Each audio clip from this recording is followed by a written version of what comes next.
Comment allez-vous? Ravi de vous rencontrer. Le thème de cette édition est « Préparation à l'Exode ». L'auteur est Abraham Park. Dieu appela un homme, Abraham, conclut une alliance avec lui et, par lui, établit la nation d'Israël, posant ainsi les bases de son plan pour le salut de toute l'humanité. La Bible, dans le livre de l'Exode, chapitre 12, 3, 19, 11 et 38, et dans le livre des Nombres, chapitres 33 et 10, dit ceci. Lorsque le temps de l'accomplissement de l'alliance du flambeau promise par Dieu à Abraham approcha, Israël était devenu une vaste nation d'environ 2 millions de personnes au cours de ses 430 ans en Égypte. Pour libérer Israël d'Égypte, Dieu appela Moïse à travers le buisson ardent d'Horeb et le désigna comme chef d'Israël. Finalement, en 1446 avant Jésus-Christ, première année de l'Exode, le 15e jour du premier mois, Dieu fit sortir les Israélites d'Égypte. Après l'Exode, les Israélites arrivèrent au désert du Sinaï le premier jour du 3e mois de la même année et conclurent l'alliance sinaïtique avec Dieu. Ils restèrent dans le désert du Sinaï 11 mois et 20 jours, jusqu'au 20e jour du 2e mois de la 2e année, date à laquelle ils partirent pour le désert de Paran. L'année passée dans le désert du Sinaï marqua l'aube de l'espoir et des aspirations pour Israël.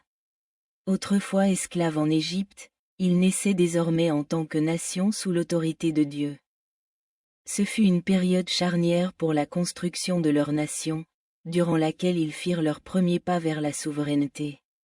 Cette période fut aussi une période de préparation, les équipant pour vivre en tant que peuple de l'alliance de Dieu et les formant à la conquête de Canaan. L'alliance ou la prophétie concernant l'Exode. L'Exode était entièrement fondé sur l'alliance de Dieu. Lorsque Dieu conclut l'alliance du flambeau avec Abraham, il expliqua comment Israël deviendrait une grande nation et serait délivré d'Égypte. Genèse 15h13 déclare, Dieu dit à Abraham, « Sache que tes descendants seront étrangers dans un pays qui ne sera pas le leur, où ils seront esclaves et opprimés pendant 400 ans. Mais je jugerai aussi la nation à laquelle ils seront asservis. Après cela, ils sortiront avec de nombreux biens. » Dieu délivra fidèlement le peuple d'Israël de l'esclavage en Égypte.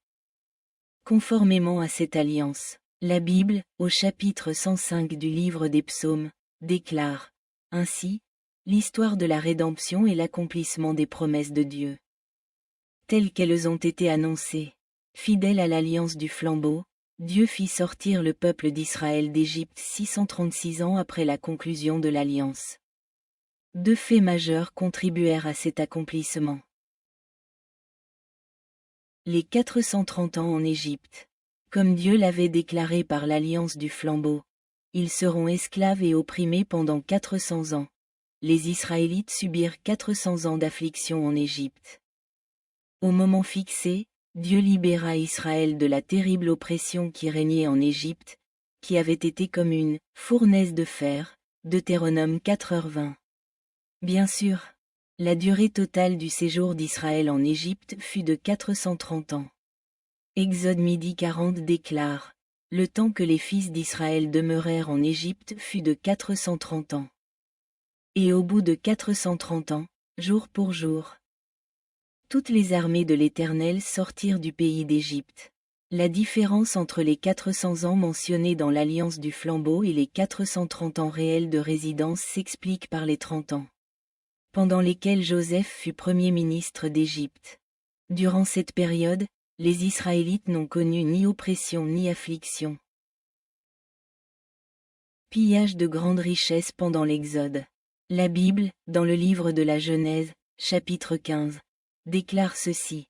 Comme Dieu l'avait promis, je jugerai la nation à laquelle ils seront asservis. Et après cela ils sortiront avec de nombreux biens, les Israélites quittèrent l'Égypte avec de grandes richesses. Lorsque Dieu appela Moïse pour la première fois, il dit, « Je ferai trouver grâce à ce peuple aux yeux des Égyptiens, et lorsque vous partirez, vous ne partirez pas les mains vides. Chaque femme demandera à sa voisine, et à celle qui habite chez elle, des objets d'argent et d'or, et des vêtements. vous les revêtirez de vos fils et de vos filles. Ainsi, vous pillerez les Égyptiens. Avant la plaie finale, la mort des premiers-nés. Dieu réitéra ce commandement à Moïse. Dis maintenant, aux oreilles du peuple, que chacun demande à son voisin, et chaque femme à sa voisine, des objets d'argent et des objets d'or. Les Israélites obéirent et demandèrent aux Égyptiens des objets d'argent et d'or, et ceux-ci leur donnèrent volontiers de grandes richesses, accomplissant ainsi la promesse de Dieu. Exode 35 déclare: Les enfants d'Israël obéirent à la parole de Moïse. Ils demandèrent aux Égyptiens des objets d'argent, des objets d'or et des vêtements. L'Éternel fit trouver grâce au peuple aux yeux des Égyptiens, qui exaucèrent leurs demandes. Ils pillèrent ainsi les Égyptiens. Dieu toucha le cœur des Égyptiens, les faisant considérer les Israélites comme grands et redoutables, afin qu'il leur accorde sa faveur. Ainsi, pas une seule tribu d'Israël ne fut faible. Les Israélites endurèrent le dur labeur de la fournaise ardente pendant leur séjour en Égypte, mais ne reçurent ni compensation ni récompense pour leur labeur. Cependant, Dieu leur rendit justice pour toute leur souffrance et les rétribua abondamment lors de l'Exode. Job 27/16. La grande richesse que les Israélites ont rapportée d'Égypte a été utilisée plus tard dans la construction du tabernacle dans le désert, démontrant la profonde providence de Dieu. Comment Dieu a suscité Moïse? Dieu a désigné Moïse comme chef pour délivrer les Israélites d'Égypte, conformément à son alliance avec Abraham. Les points suivants relatent le processus par lequel Dieu a établi Moïse comme chef. Oppression par le nouveau roi qui ne connaissait pas Joseph. Dans Exode 1/8, il est écrit: Un nouveau roi s'éleva sur l'Égypte, qui ne connaissait pas Joseph. Ce « nouveau roi » fait référence à Thoutmôsis Ier, troisième pharaon de la 18e dynastie d'Égypte. Durant le Nouvel Empire, règne de 1539 à 1514 avant Jésus-Christ, qui renversa les souverains sémitiques Hyksos et établit son emprise sur l'Égypte. La période du Nouvel Empire, 1550 à 1070 avant Jésus-Christ, qui a duré 480 ans, a marqué l'apogée de la puissance et de l'expansion territoriale de l'Égypte, faisant d'elle la nation la plus dominante du monde à cette époque. Thèbes, la capitale de la 18e dynastie égyptienne, appelée No dans Ézéchiel 30/14, était une immense ville d'une circonférence d'environ 38 km et dotée de plus d'une centaine de portes. Thèbes disposait d'une grande puissance militaire, forte de 20 000 chars, permettant à l'Égypte de dominer le Proche-Orient antique pendant 140 ans. Comme le rappellent les poèmes du poète grec Homère. Nahum 3/8 souligne la grandeur de Thèbes, No, ville appartenant au dieu suprême d'Égypte, Amon, décrivant comment le Nil l'entourait. Dont le rempart était la mer, dont la mer était le mur. Ce terme, mer, Yam en hébreu, désigne le Nil, soulignant que la position stratégique de la ville, encerclée par le fleuve, la rendait quasiment invulnérable aux invasions étrangères. Thoutmôsis Ier mobilisa les Israélites pour construire les villes trésors de Pithom et de Ramsès, les soumettant à de dures épreuves. Cependant, plus il les affligeait, plus ils se multipliaient et s'étendaient. Pharaon contraignit les fils d'Israël à des travaux rigoureux. Les Égyptiens leur rendirent la vie amère par le dur labeur du mortier et des briques, et par tous les travaux des champs. Il ordonna même aux sages-femmes hébraïques, Shifra et Pua, de tuer tout enfant mâle né de femmes hébraïques. Cependant, les sages-femmes craignirent Dieu. Elles désobéirent à l'ordre et laissèrent vivre les garçons. Ainsi, Dieu accorda sa grâce aux sages-femmes qui le craignaient, et leurs foyers prospérèrent. Après cela, Pharaon donna cet ordre à tout son peuple: Vous jetterez dans le Nil tout fils qui naîtra. Et vous laisserez vivre toutes les filles. Exode, chapitre 1. La naissance et l'élevage de Moïse. Durant cette période, Moïse naquit d'Amram et de Jochébed, de la tribu de Lévi, Exode 6h16. La Bible, dans le livre de l'Exode, chapitre 2, rapporte ce qui suit. Les parents de Moïse le cachèrent pendant 3 mois. Ne pouvant plus dissimuler leur enfant, ils le placèrent dans un panier d'osier enduit de bitume et de pois et le déposèrent parmi les roseaux. Sur les rives du Nil. Peu après, Hatshepsut, fille de Thoutmôsis Ier, vint se baigner et découvrit le panier. Elle emmena Moïse au palais royal et l'y éleva. Par la grâce de Dieu, Yochébed, la mère biologique de Moïse, devint sa nourrice et l'éleva. Elle l'inculqua la foi et lui transmit un profond sentiment d'identité hébraïque. La Bible, dans le livre des Actes, chapitre 7, rapporte ce qui suit. Moïse, fils de la fille du Pharaon, reçut la meilleure éducation au sein de la nation la plus puissante de l'époque. Au fil des ans, Moïse nourrit le désir de libérer les Hébreux de l'esclavage. À 40 ans, il décida de prendre soin de ses frères, les fils d'Israël. Il alla à leur rencontre et constata leurs dures conditions de travail. Un jour, voyant un Égyptien frapper un Hébreu, l'un des siens, Moïse frappa et tua l'Égyptien. Puis cacha son corps dans le sable. Moïse pensait que, par son geste, ses frères comprendraient que Dieu leur accordait la délivrance par son intermédiaire. Mais son propre peuple le trahit et le dénonça au Pharaon. Moïse s'enfuit alors du Pharaon, Thoutmôsis III, qui cherchait à le tuer, et se réfugia dans le désert de Madian, où il suivit 40 années d'entraînement et de préparation. Dieu entendit leurs gémissements. Exode 2h23 déclare, au cours de ces nombreux jours, le roi d'Égypte mourut.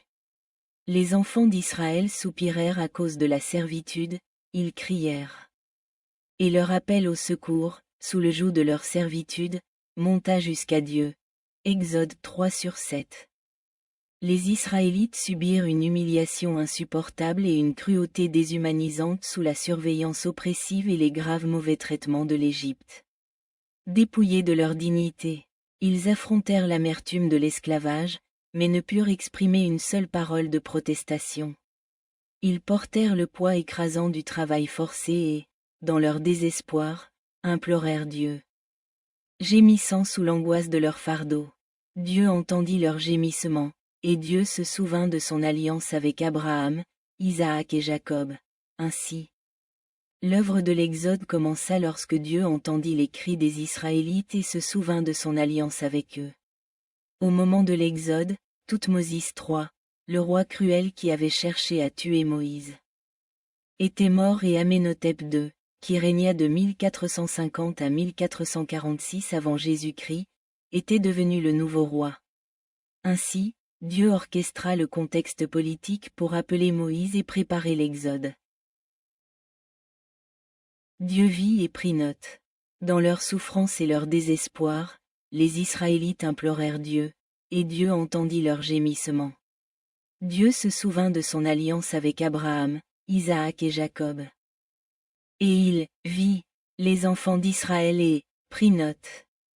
Ici, les expressions vit et prit note reflètent la profonde préoccupation et la détermination de Dieu pour Israël.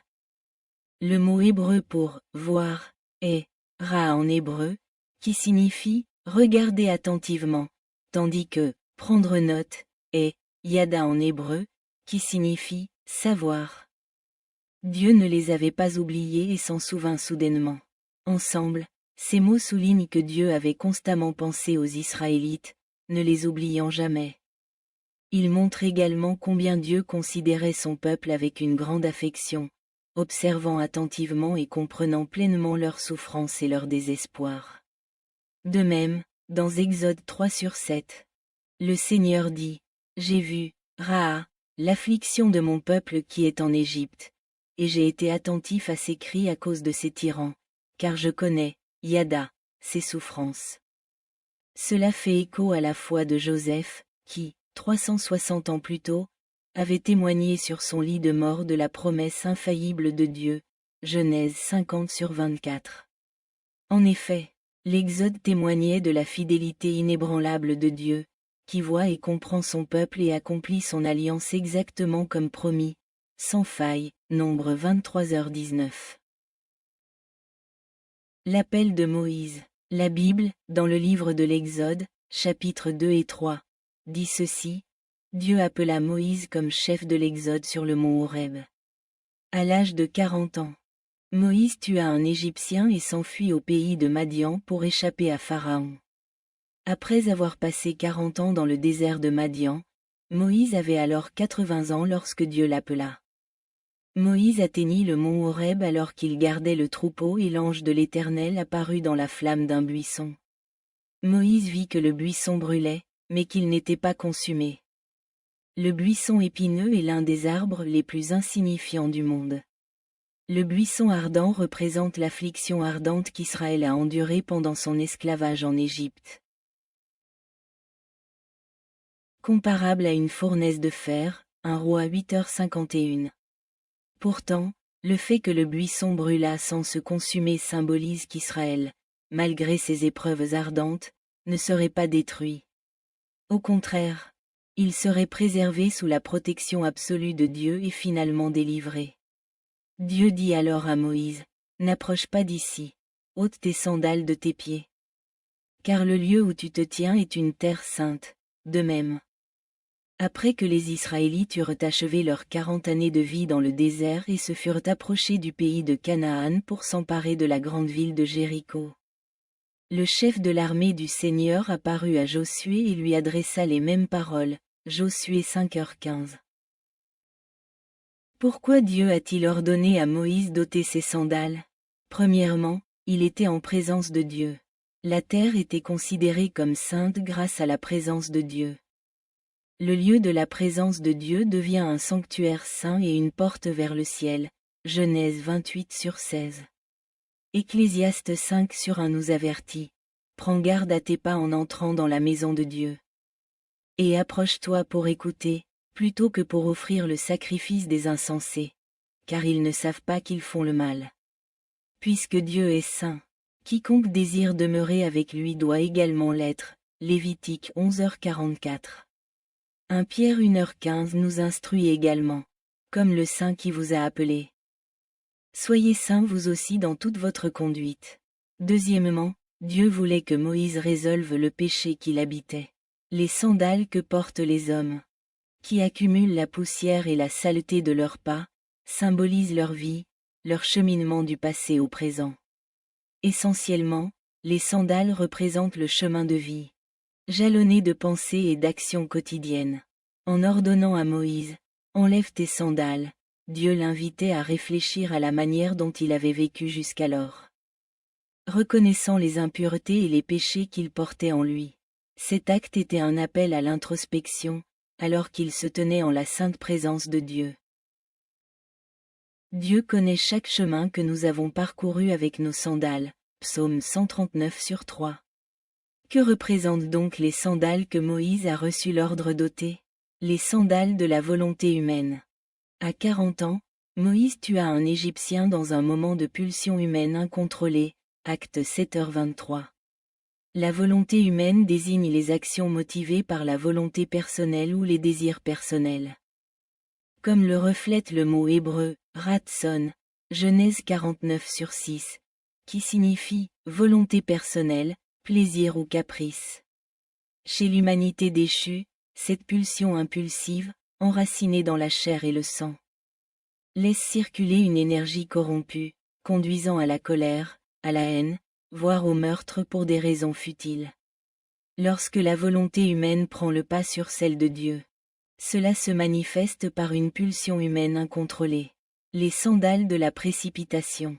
Lorsque Moïse frappa et tua l'Égyptien, il supposa que les Israélites comprendraient que Dieu se servait de lui pour les délivrer, mais ce ne fut pas le cas. Acte 7h25. Moïse a agi avec précipitation à 40 ans. Mais le moment choisi par Dieu pour l'Exode ne s'est réalisé qu'à 80 ans.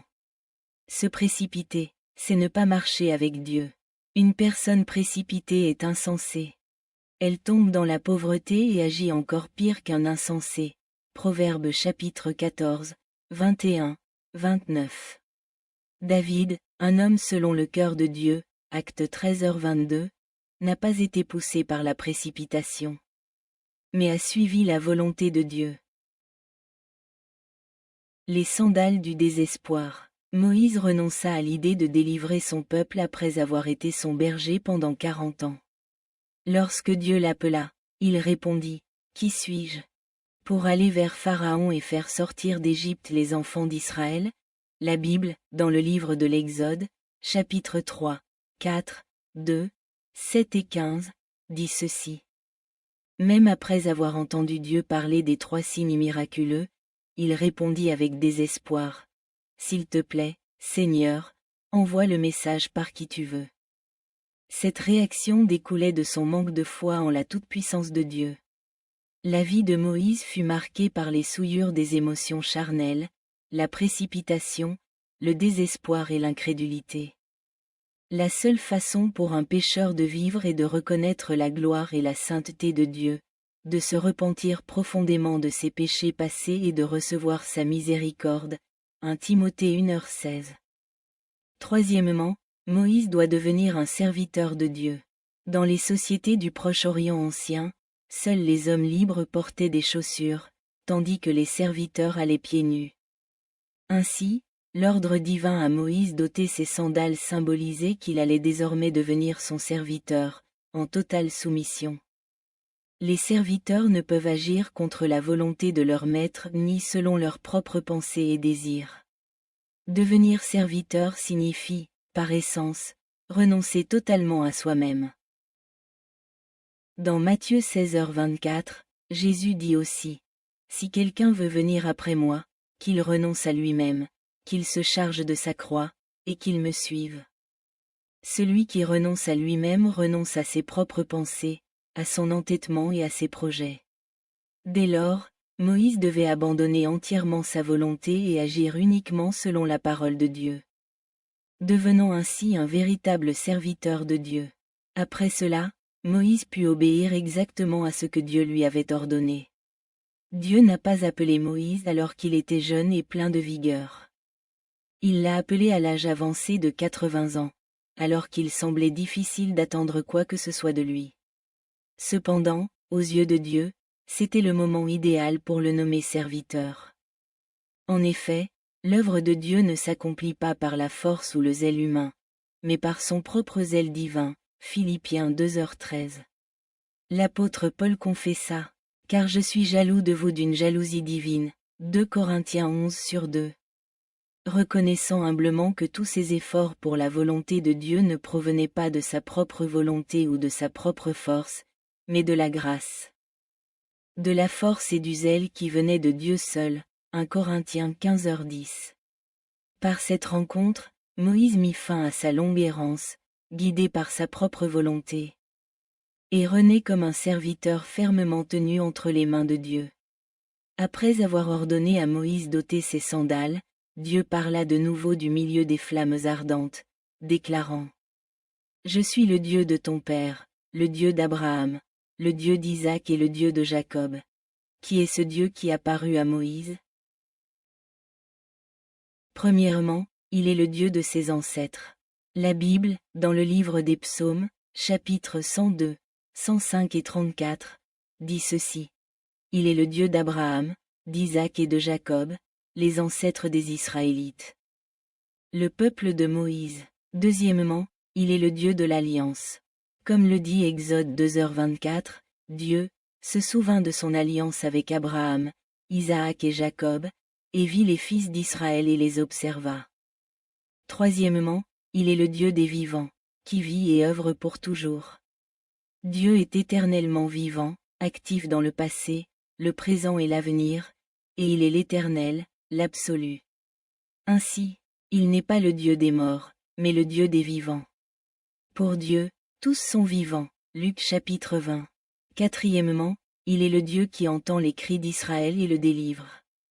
Dans Exode 3/7, le Seigneur déclare : « J'ai vu la détresse de mon peuple qui est en Égypte, et j'ai été attentif à ses cris à cause de ses tyrans, car je connais ses souffrances. » Le mot « cri », séaka en hébreu, désigne une supplication rauque ou des cris de douleur. Dieu ne se détourne jamais des cris de ceux qui subissent une affliction ou une oppression sévère. Il répond toujours par son secours. Ce Dieu qui a appelé Moïse est le Dieu de la création, le Dieu de la providence et le Seigneur souverain de toutes choses, la vie et la mort. L'ascension et la chute des nations et le destin de l'humanité, Actes 17h24. La Bible, dans le livre de l'Exode, chapitre 15, verset 3, dit ceci, à cette époque. L'Égypte était l'une des nations les plus puissantes du monde. Pourtant, le Dieu tout-puissant et majestueux pouvait la réduire à néant en un instant. Ainsi, Moïse craignait de regarder Dieu et se cacha le visage. Conscient de son orgueil, de sa folie et de son incrédulité qui avait rempli son cœur, il ne pouvait supporter de regarder Dieu. C'est à ce moment-là que Moïse put enfin mettre fin à une vie entachée de péché. Job 11h15. Dieu lui révéla alors que le temps était venu pour lui d'entreprendre la mission de diriger Israël. Il assura Moïse qu'il avait vu les souffrances des Israélites en Égypte, entendu leurs cris d'angoisse sous leurs oppresseurs et connu leur profonde tristesse et leur détresse. Dieu proclama, « Je suis descendu pour les délivrer, et les conduire vers la terre promise. » Cela démontre que Dieu n'est pas un souverain lointain qui règne du haut des cieux ou qui opprime de loin. Il est celui qui descend au milieu des humbles et des cœurs brisés, et demeure parmi eux. Job 11h14. La terre promise par Dieu était belle et vaste, une terre où coule le lait et le miel. La terre des Cananéens, des Hittites, des Amoréens, des Phéréziens, des Éviens, des Jébusiens et des Girgasiens. Pour cet accomplissement monumental de l'alliance, Dieu déclara à Moïse, « Viens, je t'enverrai vers Pharaon, afin que tu fasses sortir d'Égypte mon peuple, les enfants d'Israël. » Acte 7h34 souligne l'urgence de l'appel de Dieu. « Viens, je t'enverrai en Égypte », confiant à Moïse cette mission divine et sacrée. Ce n'est qu'après avoir rencontré Dieu que Moïse acquit une foi ferme et lucide. Le signe ultime, Dieu sera adoré sur cette montagne, le mont Sinaï. Même après avoir entendu les paroles de Dieu, « Viens, je t'enverrai vers Pharaon, afin que tu fasses sortir d'Égypte mon peuple, les enfants d'Israël », Moïse était encore saisi de peur. Il demanda, « Qui suis-je, pour aller vers Pharaon et faire sortir d'Égypte les enfants d'Israël ?» En réponse, Dieu lui promit, « Certainement, je serai avec toi. » Dieu assura à Moïse que l'œuvre de l'Exode serait accomplie malgré la puissance de l'Égypte, car le Dieu Tout-Puissant serait avec lui.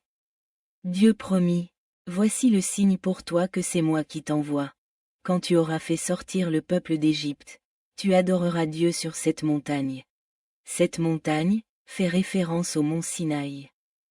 À cette époque, les Israélites vivaient dans le pays de Gozan, à plus de 340 km du mont Sinaï. Conduire plus de 2 millions de personnes de Gozan au mont Sinaï aurait semblé totalement impossible d'un point de vue humain. Pourtant, le Dieu Tout-Puissant accomplirait certainement cela. Et ce serait un signe indéniable de l'envoi de Moïse par Dieu. L'auteur de ce livre est Abraham Park. Abraham Park était un théologien de renommée mondiale, doté d'une spiritualité pastorale remarquable. Il a consacré toute sa vie à la prière et aux Écritures. Lisant la Bible plus de 1800 fois. Tout au long de son ministère, il a été un véritable pasteur qui aimait l'Église et ses fidèles comme ses propres enfants. Son emploi du temps quotidien comprenait 2 heures de prière et 3 heures de lecture biblique, ainsi que des prédications et des activités d'évangélisation continue. Convaincu que « mourir, c'est vivre », il a consacré toute sa vie de prière à Dieu pendant 3 ans, 6 mois et 7 jours au cœur des montagnes. Au coucher du soleil, il ne faisait que prier. Au lever du soleil, il ne faisait que lire la Bible. Puis, enfin, un rayon de grâce a brillé sur lui. Sous la puissante illumination du Saint-Esprit et par la grâce de Dieu, les scènes de la Bible se déroulaient comme un panorama devant ses yeux. Ces scènes étaient consignées sur de grandes feuilles d'arrowroot, reliées par une brindille. Elles étaient ensuite transcrites sur du papier acheté dans un village au pied de la montagne. Tous les 2 ou 3 mois, C'est ainsi que commencèrent les sermons d'Abraham Park. Nombreux sont ceux qui sont impressionnés par le parc Abraham pour les raisons suivantes. Comment une personne peut-elle aimer autant de personnes? Comment une personne peut-elle avoir un tel impact sur tant de personnes? Il est si travailleur, il ne se repose jamais. Il n'a jamais cessé de prier. Il mérite d'être véritablement honoré pour son dévouement envers l'Église et les congrégations. Un véritable et fidèle ouvrier de Dieu.